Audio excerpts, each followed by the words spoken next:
मुर्दा घर, वो जगह जहां मौत का सन्नाटा हमेशा पसरा रहता है। मैं एक मेडिकल छात्र अपनी इंटर्नशिप के दौरान रात की शिफ्ट पर था। ये मेरी पहली बार थी जब मुझे अकेले मुर्दा घर में रहना था।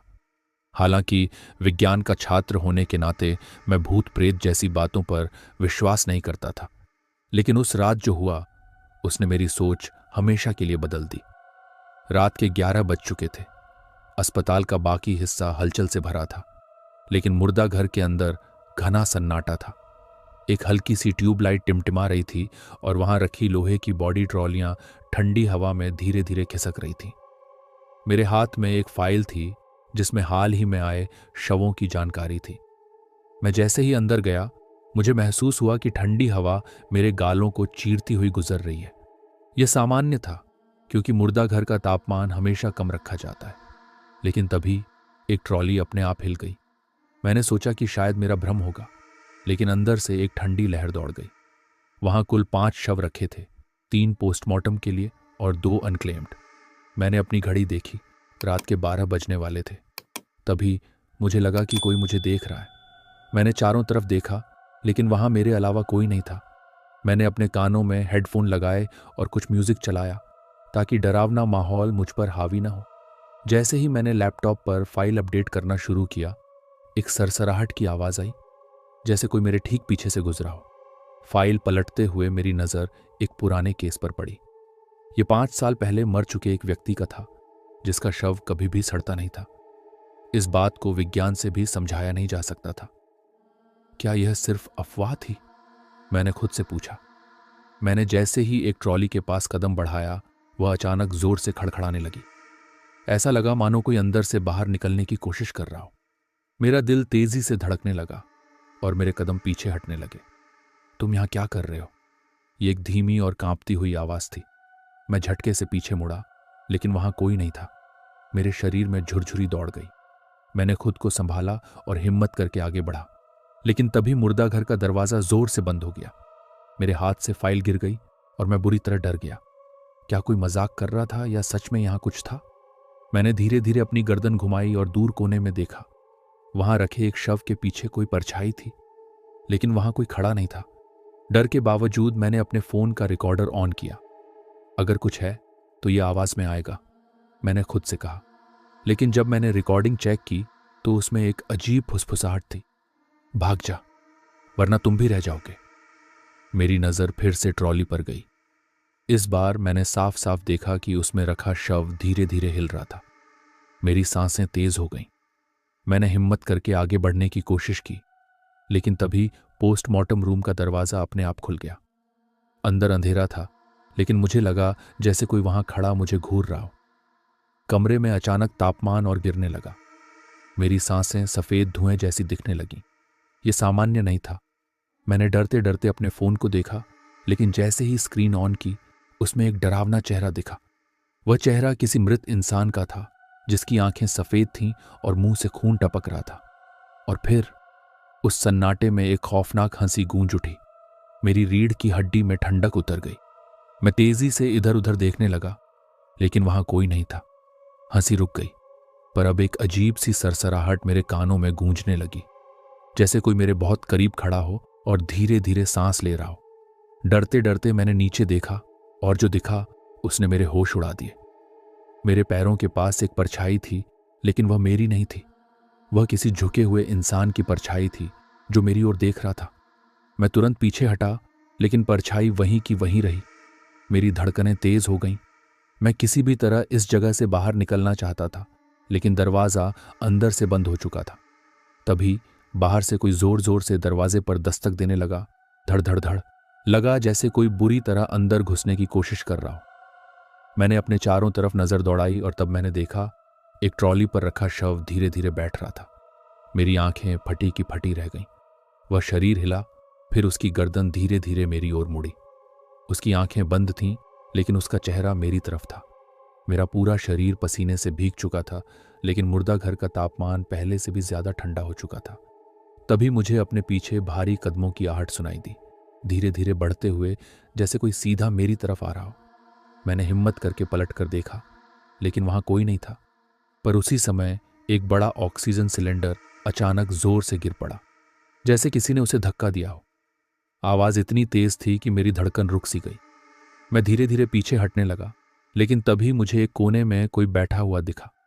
वह इंसान नहीं था, बल्कि किसी परछाई की तरह था, लेकिन उसका आकार साफ नजर आ रहा था। उसकी गर्दन झुकी हुई थी और वह धीरे धीरे अपनी उंगलियां चटका रहा था।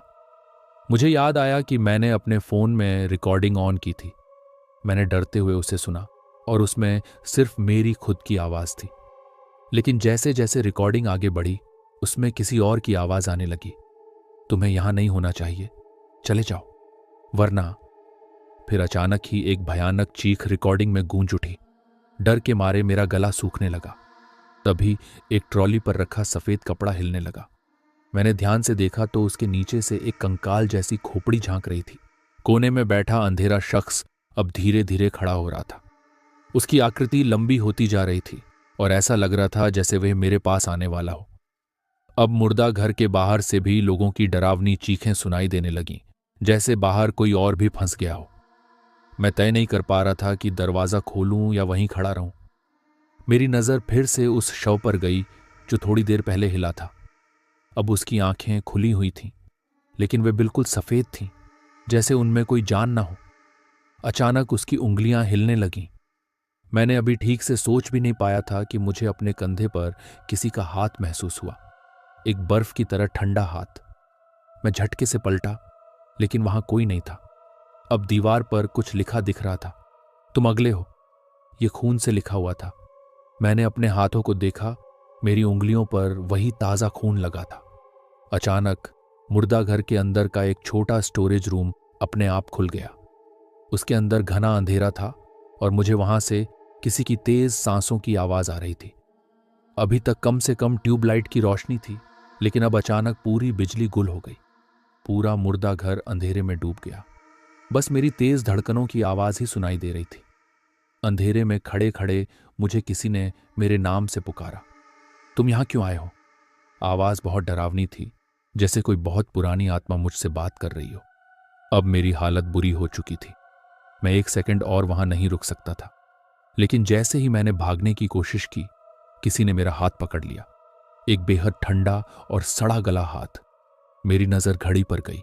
रात के 3 बजे वाले थे, लेकिन सेकंड की सुई एक ही जगह रुकी हुई थी। ऐसा लगा जैसे समय भी इस मुर्दा घर के साथ ठहर गया हो। मैं बुरी तरह फंस चुका था।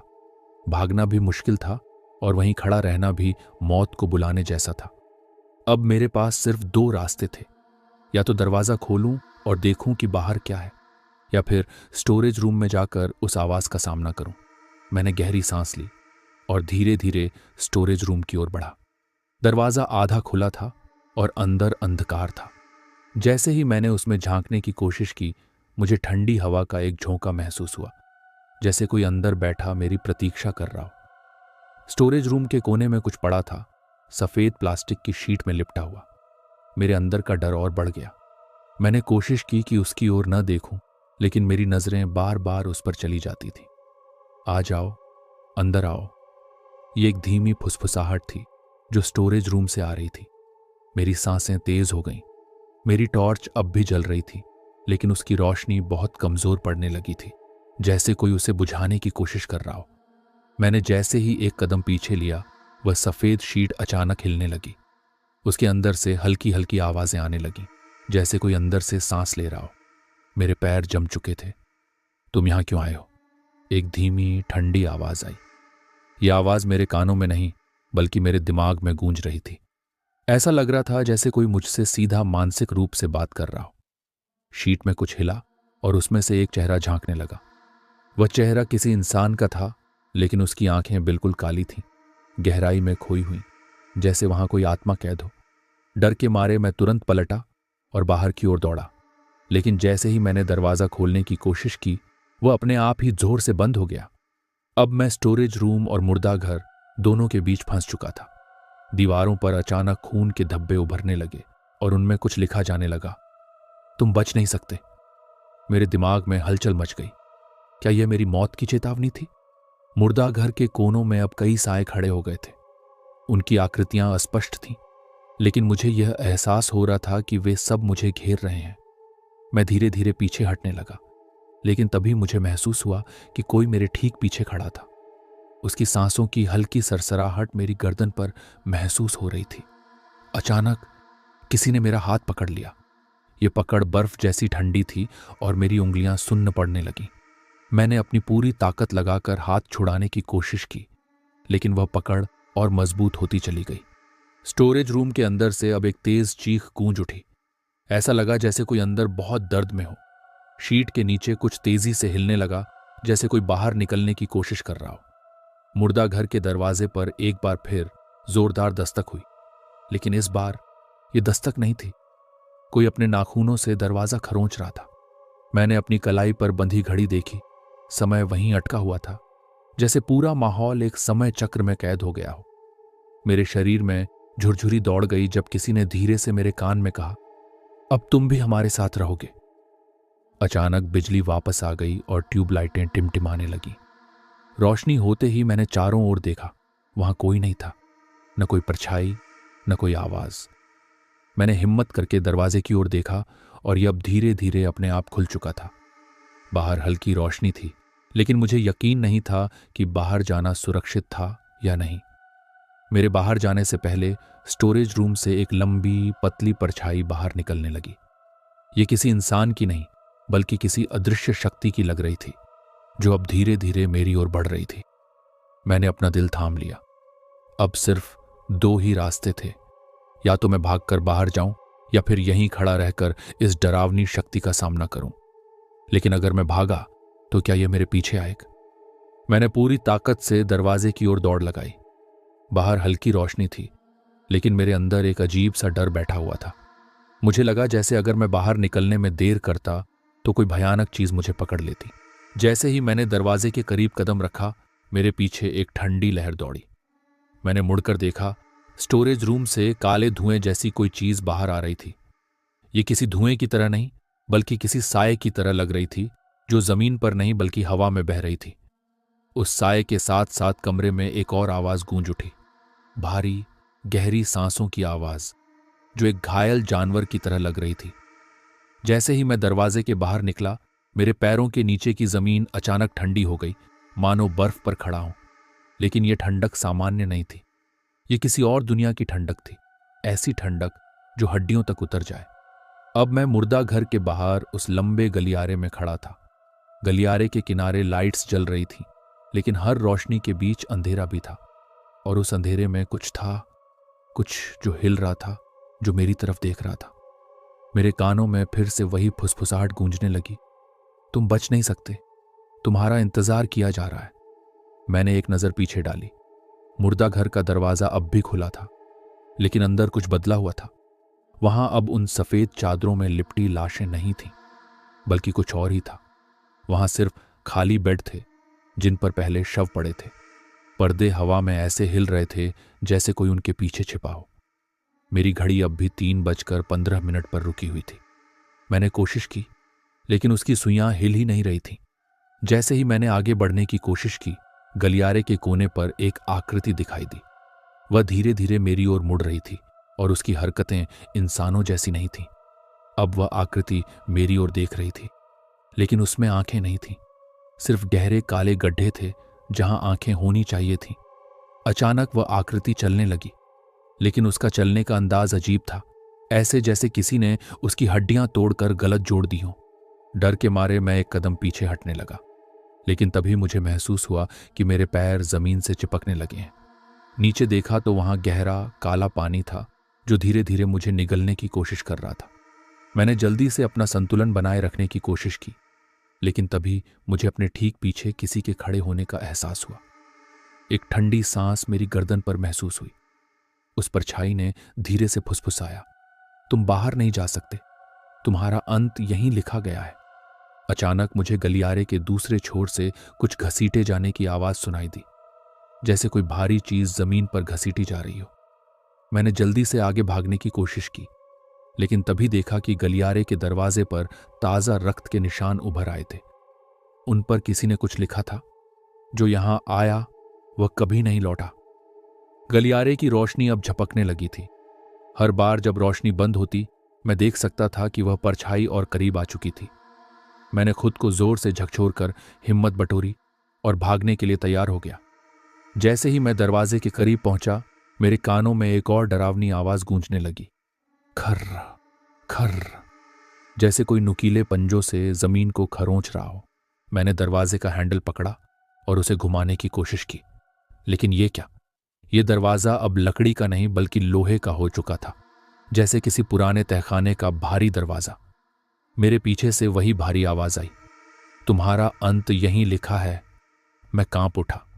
परछाई अब मेरे बेहद करीब थी। दरवाजे के किनारों से अब खून टपकने लगा। मेरी उंगलियां लाल हो गईं। मैंने घबराकर हाथ पीछे खींच लिया। अब यह कोई सामान्य दरवाजा नहीं रहा था। गलियारे की दीवारों में अचानक दरारें बनने लगीं। उन दरारों से कई आंखें झांकने लगीं, पीली, बिना पलकें झपकाए मुझे घूरती हुई। अचानक उस परछाई ने अपना हाथ बढ़ाया। वो हाथ इंसानी नहीं था। वो लंबा, हड्डियों से भरा और नुकीले नाखूनों वाला था। मैंने खुद को जमीन से ऊपर उठता महसूस किया। कोई ताकत मुझे हवा में उठा रही थी, जैसे मैं कोई कागज का टुकड़ा हूं। अब गलियारे की रोशनी पूरी तरह बंद हो चुकी थी। चारों ओर बस घना अंधेरा था, जिसमें मैं अकेला लटक रहा था। अचानक अंधेरे में एक आकृति उभर आई, लंबी, झुकी हुई, बिना चेहरे वाली, लेकिन उसके मुंह से एक अजीब सी आवाज आ रही थी, जैसे कोई दर्द से कराह रहा हो। मुझे महसूस हुआ कि मैं अब सांस नहीं ले पा रहा था। मेरा दम घुट रहा था। वो परछाई धीरे धीरे मेरी तरफ झुक रही थी। अचानक मेरे हाथ पैरों में भयानक जलन होने लगी। मुझे लगा जैसे मेरी त्वचा किसी तेजाब से जल रही हो। अचानक कहीं दूर से एक घंटी बजने की आवाज आई, एक बेहद पुरानी, भारी घंटी जो किसी मंदिर या चर्च में बजती हो। जैसे ही घंटी की आवाज गूंजी, वो परछाई एकदम रुक गई। उसके शरीर में हलचल थम गई। अगले ही पल वो ताकत जिसने मुझे उठाया था अचानक गायब हो गई। मैं तेजी से नीचे गिरा और जमीन से जा टकराया। अब सब कुछ शांत था। गलियारा फिर से खाली हो चुका था। वो परछाई अब कहीं नहीं थी। मैंने खुद को संभाला और इधर उधर देखा। वो आंखें, वो खून से टपकता दरवाजा, सब गायब हो चुका था। अब मुर्दा घर की दीवारें भी सामान्य लगने लगी थीं। ऐसा लग रहा था मानो कुछ हुआ ही ना हो। मेरा दिमाग सुन्न पड़ चुका था। क्या ये सब असल में हुआ था या फिर मैं किसी भ्रम में था? मैंने घबरा कर अपनी कलाई पर बंधी घड़ी देखी। उसमें समय 3:15 सुबह दिखा रहा था। लेकिन जैसे ही मैंने दोबारा देखा, समय फिर से 3:14 सुबह हो गया। मैंने झट से अपनी जेब से फोन निकाला। स्क्रीन पर भी वही समय था, 3:14। फिर अचानक 3:14। मुझे महसूस हुआ कि मैं एक भयानक समय चक्र में फंस चुका हूं। अब मुझे मुर्दा घर की दीवारें भी अलग लग रही थीं। सफेद टाइल्स अब काले हो गए थे, मानो उन पर कालिख पोत दी गई हो। कोनों में अजीब सी परछाइयां हिलने लगी थीं। मैंने डरते हुए पूछा, कौन है वहां? लेकिन कोई जवाब नहीं आया। सन्नाटे में सिर्फ मेरी तेज सांसों की आवाज गूंज रही थी। अचानक मुर्दा घर के बाहर के दरवाजे पर ठक ठक ठक की आवाज हुई। ऐसा लगा जैसे कोई बाहर से दरवाजा खटखटा रहा हो। दस्तक धीरे धीरे तेज होने लगी। अब यह गूंजती हुई धमाकों में बदल गई थी। दरवाजा हिलने लगा, मानो कोई उसे जबरदस्ती खोलने की कोशिश कर रहा हो। अब मुझे यकीन हो गया कि मैं इस मुर्दा घर में किसी अदृश्य ताकत का शिकार बन चुका हूं। समय रुक गया था और बाहर से कोई डरावनी चीज जबरदस्ती अंदर आने की कोशिश कर रही थी। पीछे रखे कोल्ड स्टोरेज के फ्रीजर अचानक खुद ब खुद खुलने लगे। अंदर से आस की दर्दनाक चीखें गूंजने लगीं। हर स्टोरेज से एक एक लाश बाहर खिसकने लगी। वे सफेद चादरों में लिपटी थीं, लेकिन अब वे हिल रही थीं, जैसे उनमें अभी भी जान बाकी हो। मैंने कांपते हुए खुद को दीवार से सटाया। ये लाशें, जो कुछ देर पहले निर्जीव थीं, अब धीरे धीरे मेरी ओर बढ़ने लगी। तभी उनमें से एक लाश ने फुसफुसाकर कहा, तुम यहां नहीं होने चाहिए थे। यह आवाज जानी पहचानी लगी। एक लाश ने अपना सफेद कपड़ा हटाया और मैंने जो देखा उससे मेरी चीख निकल गई। वो लाश मैं खुद था। मुझे अपने ही चेहरे को देखते हुए झटका लगा। मेरी मृत आंखें मुझ पर ही जमी थीं। अब बाकी लाशें भी मेरी तरफ बढ़ने लगीं। उनकी हड्डियां चटक रही थीं। उनके मुंह से अजीब फड़फड़ाने की आवाजें आ रही थीं। मैंने तेजी से दरवाजे की ओर दौड़ लगाई, लेकिन वो अब भी अंदर से बंद था। पीछे से वे लाशें तेजी से बढ़ रही थीं। मैंने एक धातु की रॉड उठाई और पूरी ताकत से दरवाजे पर मारी, लेकिन दरवाजा जरा भी नहीं हिला। फर्श पर बिखरी परछाइयां अब मेरे पैरों से लिपटने लगी। ऐसा लगा जैसे कोई मुझे जमीन में खींच रहा हो। मैंने अपनी जेब टटोली। उसमें एक छोटी लोहे की चाबी थी जो मुझे पहले कभी नहीं दिखी थी। बिना सोचे मैंने उसे लॉक में डाला और घुमा दिया। दरवाजा एक तेज क्लिक की आवाज के साथ खुल गया। मैंने दरवाजा खोला, लेकिन उसके पार सिर्फ गहरा अंधकार फैला था, बिना किसी रोशनी के, बिना किसी मंजिल के। मैं दहलीज पर खड़ा था, सोच रहा था कि आगे बढ़ूं या नहीं। अचानक बिना किसी हवा के दरवाजा जोर से धड़ाम की आवाज के साथ बंद हो गया। मैं अब उस मुर्दा घर से बाहर था, लेकिन किस जगह, यह समझ नहीं आ रहा था। जब मैंने नीचे देखा तो वहां कोई जमीन नहीं थी। मैं किसी अदृश्य सतह पर खड़ा था जो घने अंधकार के ऊपर तैर रही थी। हर तरफ बस खालीपन था। इस अंधेरे में अचानक कुछ अजीब होने लगा। अलग अलग आवाजें मेरे दिमाग में गूंजने लगीं। कुछ रो रही थीं, कुछ चीख रही थीं और कुछ मेरा नाम पुकार रही थी। एक भारी फुसफुसाहट मेरे कानों में आई। यह आवाज जैसे चारों ओर से आ रही थी, लेकिन कोई भी नहीं दिख रहा था।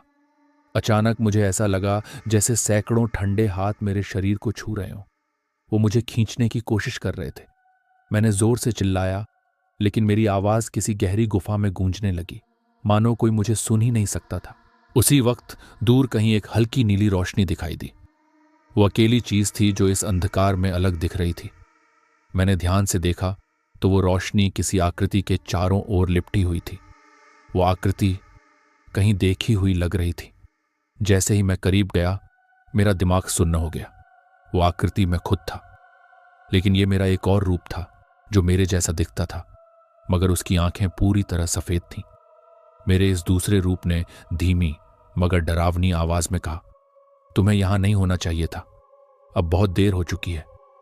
मुझे अचानक एहसास हुआ कि मैं सिर्फ एक जगह पर नहीं था। मेरा शरीर दो हिस्सों में बंट चुका था। एक मैं जो खुद को बचाने की कोशिश कर रहा था, और दूसरा मेरा अजीब डरावना रूप जो किसी रहस्य को छुपा रहा था। मैंने कांपती आवाज में पूछा। मेरे सफेद आंखों वाले रूप ने हल्की हंसी भरी और कहा, तुम वही हो जो मर चुका है। मेरे दिमाग में बिजली सी कौंधी। क्या मैं सच में मर चुका था? क्या यह सब सिर्फ मेरे मन का भ्रम था, या फिर मैं किसी भूतिया समय चक्र में फंसा हुआ था? तभी दूर अंधेरे में कुछ और दिखाई दिया। वही मुर्दा घर, लेकिन अब वो हवा में तैर रहा था, जैसे किसी अदृश्य शक्ति ने उसे उठा रखा हो। अचानक उस तैरते मुर्दा घर के चारों ओर अजली लाशें हवा में लटकने लगीं। उनके शरीर से धुआं उठ रहा था और उनकी आंखें गहरी काली थीं। मुझे लगा जैसे मेरा शरीर हल्का हो रहा हो। मैं धीरे धीरे हवा में ऊपर उठने लगा। क्या मैं भी उन्हीं लाशों की तरह इस शून्य में फंसने वाला था? मेरा सफेद आंखों वाला रूप अचानक मुस्कुराया और कहा, अब तुम्हारा समय खत्म हुआ। उसकी आवाज गहरी और खौफनाक थी। मैंने पूरी ताकत से चिल्लाने की कोशिश की, लेकिन अब मेरी आवाज बाहर नहीं आ रही थी। मैं सिर्फ अपनी ही चीखें अपने दिमाग में सुन सकता था। मेरा शरीर हल्का हो चुका था और मैं धीरे धीरे शून्य में समाने लगा। जैसे ही मैं नीचे गिरा, मुझे ऐसा लगा कि मैं किसी गहरे कुएं में गिर रहा हूं, बिना किसी अंत के। जैसे जैसे मैं गिर रहा था, चारों ओर से अजीब सी चीखें सुनाई देने लगीं। कुछ दर्द में थी, कुछ गुस्से में। मुझे एहसास हुआ कि ये उन्हीं मुर्दों की आवाजें थीं जो उस मुर्दा घर में रखे गए थे। नीचे गहराई में अचानक सैकड़ों काले सड़े गले हाथ हवा में उठने लगे। वे मुझे पकड़ने की कोशिश कर रहे थे, जैसे मैं उनका कोई पुराना गुनहगार हूं। एक भारी आवाज गूंजी, तुमने हमारा अपमान किया है, अब तुम्हें भी वही महसूस करना होगा जो हमने किया। अचानक मेरे सामने मेरी ही कुछ यादें तैरने लगीं। मैंने अपने जीवन में कभी किसी मुर्दा घर में कदम भी नहीं रखा था। फिर ये आत्माएं मुझसे बदला क्यों लेना चाहती थीं? जैसे ही मैं थोड़ा और नीचे पहुंचा, मुझे खुद का शरीर दिखा, वही सफेद कपड़ों में लिपटा हुआ। वो हवा में झूल रहा था, जैसे मुझे सजा दी जा चुकी हो। डर से मेरा दिल जोर जोर से धड़कने लगा। अगर मैं मर चुका हूं तो ये कौन है जो अभी तक सोच रहा है? अब मैं पूरी तरह से अंधेरे में था, लेकिन अचानक हजारों जोड़ी आंखें चमक उठीं। ये वे लोग थे जो इस मुर्दा घर में बिना किसी सम्मान के दफनाए गए थे। अब मैं एक अजीब जगह पर था, जैसे कोई अदालत हो, मगर इसमें कोई दीवारें नहीं थीं। यहाँ केवल हड्डियों के सिंहासन पर बैठे कुछ भयानक आकृतियां थीं जो मुझे घूर रही थीं। उनमें से एक आकृति गर्जी, ये मृत्यु और जीवन के बीच फंस चुका है, इसे न्याय मिलना चाहिए। मैंने कांपते हुए पूछा, मुझे क्यों यहां लाया गया है? मैंने कुछ नहीं किया। उनमें से एक ने कहा, तुमने मुर्दा घर में कदम रखा, जहां सिर्फ मृतकों का अधिकार होता है। अब तुम्हें हमारी तरह दर्द सहना होगा। अचानक वे सब उठ खड़े हुए और उनकी परछाइयां मुझ पर टूट पड़ी। ऐसा लगा जैसे कोई अदृश्य शक्ति मेरी आत्मा को निचोड़ रही हो। मुझे महसूस हुआ कि मेरा शरीर धीरे धीरे हल्का होता जा रहा था, जैसे मेरी आत्मा अब इस दुनिया से निकल रही हो। मैंने चिल्लाया, लेकिन वे केवल हंसे। उनमें से एक ने कहा, अब बहुत देर हो चुकी है। तभी कहीं से एक सफेद रोशनी चमकी और एक जोरदार झटका महसूस हुआ। अचानक सब कुछ बंद हो गया। जब मैंने आंखें खोलीं तो मैं फिर से उसी मुर्दा घर में था। सब कुछ पहले जैसा लग रहा था, लेकिन अब वहां कोई अजीब आवाज नहीं थी। मैंने अपनी कलाई घड़ी देखी, 3:15। समय वहीं रुका था जहां से सब शुरू हुआ था। अब दरवाजा खुला था। बिना कुछ सोचे मैं भागते हुए बाहर निकल गया। मैं हांफते हुए बाहर आया। दिल तेजी से धड़क रहा था। मेरे शरीर से पसीना बह रहा था, जैसे मैंने किसी मौत के चंगुल से खुद को छुड़ाया हो। बाहर की हवा ठंडी थी, लेकिन मेरे अंदर अजीब सी गर्मी महसूस हो रही थी। ऐसा लग रहा था कि कोई अजनबी ताकत अब भी मेरे साथ चल रही है। मुर्दा घर से थोड़ी दूर एक सुनसान सड़क थी। चारों ओर अंधेरा था। स्ट्रीट लाइट्स भी टिमटिमा रही थीं, जैसे किसी ने जानबूझकर उनकी रोशनी धीमी कर दी हो। मैंने सड़क पर कदम रखा, लेकिन तभी पीछे से किसी के चलने की हल्की आवाज आई। मेरे रोंगटे खड़े हो गए। मैंने धीरे से पूछा, मगर कोई जवाब नहीं आया। फिर भी मुझे लग रहा था कि कोई मेरे पीछे है।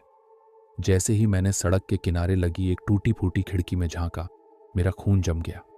उसमें मेरी परछाई के साथ कोई और परछाई भी थी। मैंने तेजी से पीछे मुड़कर देखा, कोई नहीं था। लेकिन जब दोबारा खिड़की में देखा तो वही सफेद आंखों वाली आकृति दिखी जो मैंने उस अंधकार में देखी थी। मुझे लगा जैसे मेरे पैरों में किसी ने जंजीर बांध दी हो।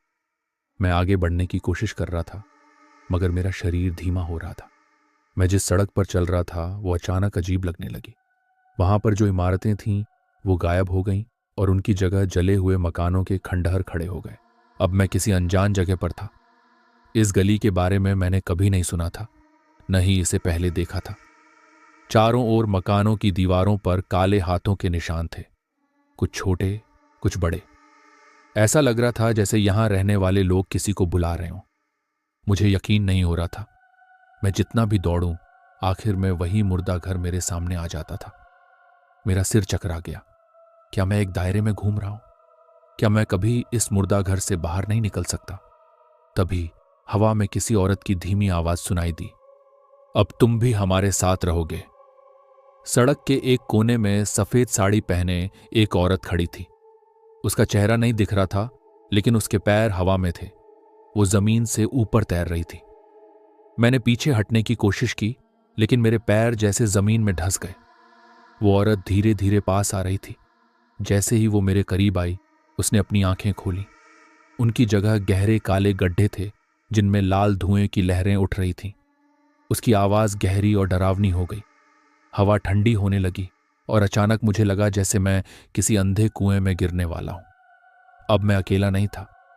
चारों तरफ अधेली लाशें खड़ी थीं, जिनके शरीर से धुआं निकल रहा था। वो सब मेरी ओर देख रही थीं। चारों ओर जली हुई लाशें खड़ी थीं। उनकी आंखों से सफेद धुआं निकल रहा था। मैं अपनी जगह जड़ हो गया था। वो सभी मेरी ओर बढ़ने लगी। मेरे सामने वही सफेद साड़ी पहने औरत खड़ी थी जिसका चेहरा अंधेरे में छुपा था। उसकी धीमी आवाज आई, तुम अब हमारे साथ हो। मैं भागना चाहता था, लेकिन मेरा शरीर जैसे सुन्न हो गया था। मेरे हाथ और पैर अब मेरे नियंत्रण में नहीं थे। जैसे ही मैंने अपनी हथेलियों को देखा, वहां काले निशान उभरने लगे। वो वैसा ही था जैसा मैंने मुर्दा घर की दीवारों पर देखा था। मेरे दिमाग में एक ख्याल आया, क्या मैं भी उन आत्माओं का हिस्सा बनने वाला हूं? चारों ओर से आवाजें आने लगीं, तुम्हें भी वही दर्द सहना होगा जो हमने सहा। अचानक मैंने देखा कि मेरी परछाई मुझसे अलग हो रही थी। वो दीवार पर एक अलग जीव की तरह हिल रही थी, जैसे मुझसे आजाद होने की कोशिश कर रही हो। मुझे महसूस हुआ कि मेरे पीछे कोई खड़ा है। धीरे से मुड़कर देखा तो एक आदमी दिखा जिसकी आंखें पूरी तरह सफेद थीं। उसने मेरी ओर देखा और कहा, अब तुम्हारी आत्मा इस दुनिया में नहीं रहेगी, तुम अब केवल हमारी दुनिया में जियोगे। मुझे महसूस हुआ जैसे किसी ने मेरी आत्मा को खींच लिया हो। मेरे शरीर के अंदर कुछ हलचल होने लगी, जैसे मेरी आत्मा बाहर निकलने वाली है। अचानक मेरे सामने मेरा ही शरीर जमीन पर गिरा पड़ा था। मैं अब एक परछाई की तरह खड़ा था। मैंने डर के मारे अपने हाथों को देखा, मगर वहां कुछ नहीं था। मेरे हाथ हवा में घुल चुके थे। जली हुई आत्माएं जोर जोर से हंसने लगीं और सफेद साड़ी वाली औरत बोली, अब तुम भी हमारे जैसे हो। अब मैं मुर्दा घर के अंदर था, मगर अब मैं जिंदा इंसान नहीं था। मेरी आत्मा दीवारों में कैद हो चुकी थी। रात का वक्त हो चुका था। मुर्दा घर में कोई जिंदा इंसान नहीं था, सिर्फ आत्माएं थीं। मुझे महसूस हुआ कि अब मैं भी उनकी तरह भटकने वाला था। मैंने खिड़की से बाहर झांका। वहां मेरा शरीर जल रहा था। मेरे परिवार वाले और कुछ लोग वहां थे, लेकिन किसी की आंखों में आंसू नहीं थे। मैंने सोचा कि मेरी मौत पर कोई रो क्यों नहीं रहा। ऐसा लग रहा था जैसे मेरी मौत से किसी को फर्क ही नहीं पड़ा। तभी मुझे अपने अंदर एक अजीब बदलाव महसूस हुआ। जैसे जैसे मेरा शरीर राख बन रहा था, मेरी आत्मा और भारी हो रही थी। मेरे पीछे वही औरत खड़ी थी। उसने कहा, अब तुम इस जगह के सच्चे निवासी बन चुके हो। मेरी आत्मा का रंग बदल रहा था। पहले यह हल्की थी, मगर अब गहरे काले रंग में बदल रही थी। मैंने मुर्दा घर में अन्य आत्माओं को देखा। वे भी दर्द में थीं, लेकिन कोई उनकी आवाज नहीं सुन सकता था। मेरे मन में सवाल उठा, क्या मैं भी उन डरावनी आत्माओं की तरह बन जाऊंगा? क्या मैं भी किसी को डराने लगूंगा? सुबह होते ही एक नया चौकीदार मुर्दा घर में आया। वो अंदर गया और कुछ देर बाद उसने मेरी ओर देखा। मुझे यकीन नहीं हुआ। उसने मुझे देखा। उसकी आंखों में डर साफ था। उसने कुछ बुदबुदाया और भागने लगा। मेरी आत्मा में हलचल हुई। इसका मतलब था कि मैं अभी पूरी तरह भूतों की दुनिया में नहीं गया था। अब मेरे मन में एक और सवाल आया, अगर वो आदमी मुझे देख सकता है तो क्या मैं वापस जिंदा हो सकता हूं? मैंने उस आदमी की ओर बढ़ने की कोशिश की। मेरे मुंह से हल्की आवाज निकली, रुको। वो आदमी कांपने लगा। उसने दीवार की ओर देखा और धीरे से बोला, तुम कौन हो? मेरी आत्मा और तेजी से धड़कने लगी। अगर उसने मेरी आवाज सुनी तो मैं अभी पूरी तरह नहीं मरा। अब मुझे कुछ ऐसा करना था जिससे मैं वापस लौट सकूं, मगर कैसे? तभी अन्य आत्माएं मेरे आसपास आ गईं। उनमें से एक ने कहा, तुम यहां से नहीं जा सकते। मुझ पर चारों ओर से आत्माएं टूट पड़ी। वो मुझे अपने साथ रखना चाहती थी। मैं चिल्लाया, मुझे यहां नहीं रहना, मगर मेरी आवाज मेरे ही कानों में गूंज कर रह गई। चौकीदार अब भी वहां था। वो बुरी तरह कांप रहा था। मैंने उसे फिर से पुकारा, सुनो, मेरी मदद करो, मगर उसने भागने की कोशिश की। तभी मुझे अपने अंदर कुछ अजीब महसूस हुआ, जैसे मेरे भीतर कोई चिंगारी जल उठी हो। क्या ये मेरा जिंदा बचा हुआ हिस्सा था? सफेद साड़ी वाली औरत ने मुझे घूर कर देखा। उसने गुस्से में कहा, तुम यहां से नहीं जा सकते। तुम्हारी आत्मा अब हमारी है। और वो मेरी ओर बढ़ने लगी। मुझे एहसास हुआ कि अगर मुझे वापस जाना है तो मुझे चौकीदार को अपनी मदद करने के लिए मजबूर करना होगा। मैंने देखा कि चौकीदार के हाथ में एक काला धागा था। शायद ये किसी बाबा ने दिया होगा। क्या ये मुझे मदद कर सकता था? मेरे मन में एक अजीब ख्याल आया, क्या मैं चौकीदार के शरीर में घुस सकता हूं? अगर मैं उसकी आत्मा को थोड़ी देर के लिए हटा दूं तो क्या मैं उसमें जा सकता हूं? मैंने अपनी पूरी ताकत लगाकर खुद को चौकीदार की ओर फेंका, मगर मैं उसके शरीर से टकराकर पीछे गिर पड़ा। पीछे से कई आत्माएं मुझे पकड़ने लगीं। उनकी पकड़ बर्फ की तरह ठंडी थी। मैंने अपनी पूरी आत्मिक ताकत लगाई और जोर से चिल्लाया, नहीं। एक पल के लिए ऐसा लगा जैसे मेरा शरीर वापस महसूस होने लगा हो। मेरी उंगलियां हिल रही थीं। तभी चौकीदार जोर से चीखकर जमीन पर गिर पड़ा। उसकी आंखें सफेद हो गई थीं। मैंने तुरंत उसकी ओर छलांग लगाई और अचानक सब कुछ अंधेरा हो गया। मुझे ऐसा लगा जैसे मैं किसी लंबी सुरंग में गिर रहा हूं। कहीं से आवाज आई, तुम्हें यहां से जाने की इजाजत नहीं है। मैंने अपनी पूरी ताकत झोंक दी और जोर से चिल्लाया, मैं वापस जिंदा आऊंगा। अचानक मेरी आंखें खुल गईं। मैं जमीन पर पड़ा था, मगर यह जगह मुर्दा घर नहीं थी। मेरे सामने शीशा रखा था। जब मैंने शीशे में देखा तो मुझे अपना चेहरा नहीं बल्कि चौकीदार का चेहरा दिखा। ये कैसे हो सकता है? मैं चौकीदार के शरीर में था। मैं अपनी आवाज में चिल्लाना चाहता था, मगर जब मुंह से आवाज निकली तो वो चौकीदार की थी। मेरा असली शरीर कहाँ था? मैंने इधर उधर देखा। बाकी सब कुछ वैसा ही था, मगर मुझे लग रहा था कि कुछ अजीब था। अचानक वही औरत फिर सामने आई। उसकी आंखों में अजीब सी चमक थी। उसने कहा, तुम भाग नहीं सकते, तुम्हारी आत्मा अब यहीं भटकेगी। मैंने गुस्से में पूछा, मगर औरत ने बस एक रहस्यमयी मुस्कान दी और हवा में घुल गई। तभी मैंने कोने में पड़ी एक लाश को देखा। उसके चेहरे को सफेद कपड़े से ढका गया था। मुझे अजीब सा एहसास हुआ। मेरा मन कह रहा था कि वो लाश मेरी ही है। जैसे ही मैं उस लाश के करीब जाने लगा, अचानक कई आत्माएं मेरे सामने आ गईं। वो गुस्से में थी। उनमें से एक आत्मा चीखी। उनके चेहरे पर गुस्सा और दर्द दोनों थे। अब मैं चौकीदार के शरीर में था, मगर पता नहीं क्यों मुझे पहले से ज्यादा ताकत महसूस हो रही थी। वो आत्माएं मुझ पर झपट पड़ी, मगर मैंने अपने हाथ उठाए और जोर से चिल्लाया, मैं वापस जाऊंगा। अचानक मेरे हाथों से एक अजीब सी ऊर्जा निकली और आत्माएं दूर जा गिरी। मैं जल्दी से अपनी लाश के पास पहुंचा और उसके चेहरे से सफेद कपड़ा हटाया। मेरे सामने मेरा अपना मृत शरीर पड़ा था। मेरी आंखें बंद थीं और शरीर ठंडा हो चुका था। अब सबसे बड़ा सवाल था, क्या मैं अपनी आत्मा को वापस अपने शरीर में भेज सकता हूं? पीछे से आत्माएं फिर से उठने लगीं। इस बार उनके चेहरे और भी डरावने हो चुके थे। मैंने अपने शरीर के ऊपर झुककर अपनी पूरी ताकत लगाई और जोर से चिल्लाया, मुझे वापस जाना है। अचानक पूरे मुर्दा घर में एक तेज रोशनी फैल गई। आत्माएं चिल्लाने लगीं। अचानक पूरे मुर्दा घर में एक तेज रोशनी फैल गई। आत्माएं चिल्लाने लगीं। मुझे लगा जैसे मैं तेजी से गिर रहा हूं। और फिर मैंने अपनी आंखें खोली, मगर यह मुर्दा घर नहीं था। मैं किसी अंधेरे कमरे में पड़ा था। हल्की हल्की लाल रोशनी दीवारों पर चमक रही थी। मैंने अपनी उंगलियां हिलाने की कोशिश की। हां, मैं हिला सकता था, लेकिन क्या मैं अपने असली शरीर में था? सामने एक टूटा हुआ शीशा रखा था। मैंने उसमें झांक कर देखा। मेरी शक्ल वही थी। मैं वापस अपने असली शरीर में आ चुका था। मैंने इधर उधर देखा।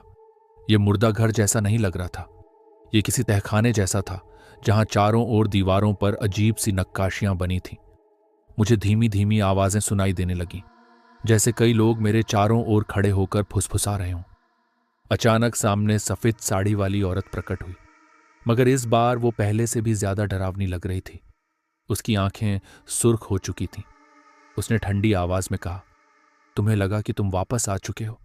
नहीं, खेल अभी खत्म नहीं हुआ। मैंने देखा कि मेरे हाथ और पैर लोहे की जंजीरों से बंधे हुए थे।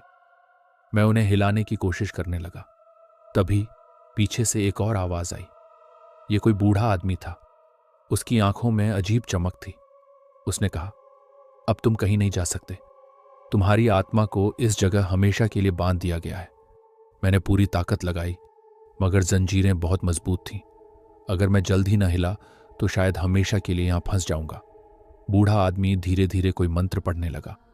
तभी दीवारों पर बनी आकृतियां चमकने लगीं। मुझे अचानक महसूस हुआ कि मेरा शरीर हल्का होने लगा है। क्या मेरी आत्मा फिर से मुझसे अलग हो रही थी? मुझे जल्द ही कुछ करना था।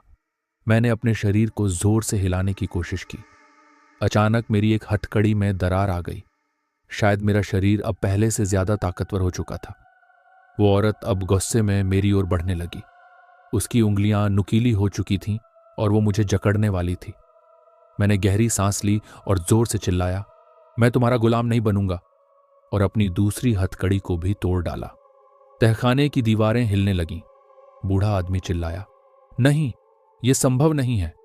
मेरे सामने जमीन में एक दरार पड़ गई और वहां से रोशनी निकलने लगी। क्या यही मेरा बाहर जाने का रास्ता था? मैंने बिना सोचे समझे उस रोशनी में छलांग लगा दी। चारों तरफ सफेद रोशनी फैल गई। मुझे ऐसा लगा जैसे मैं किसी असीम गहराई में गिरता जा रहा हूं। कुछ ही पलों बाद रोशनी गायब हो गई और मैं घने अंधेरे में समा गया। यह अंधेरा पहले के मुकाबले कहीं ज्यादा डरावना था। मुझे चारों ओर अजीब आवाजें सुनाई देने लगीं, जैसे कोई मेरे कानों में फुसफुसा रहा हो। अचानक वो औरत फिर प्रकट हुई। मगर इस बार उसके चेहरे पर अजीब सा दर्द था। उसने कहा, तुमने मुझे मुक्त कर दिया? मैंने हिम्मत करके पूछा। उसने मेरी ओर देखा और कहा, हाँ, मैं अब इस दुनिया से जा सकती हूं, मगर तुम्हें भी जाना होगा। मेरी धड़कन तेज हो गई। मैं जिंदा था, फिर भी वो कह रही थी कि मुझे भी जाना होगा। पीछे से वही बूढ़ा आदमी हंस पड़ा। नहीं, तुम जिंदा नहीं बचे, तुम मुर्दा घर में ही मर चुके थे।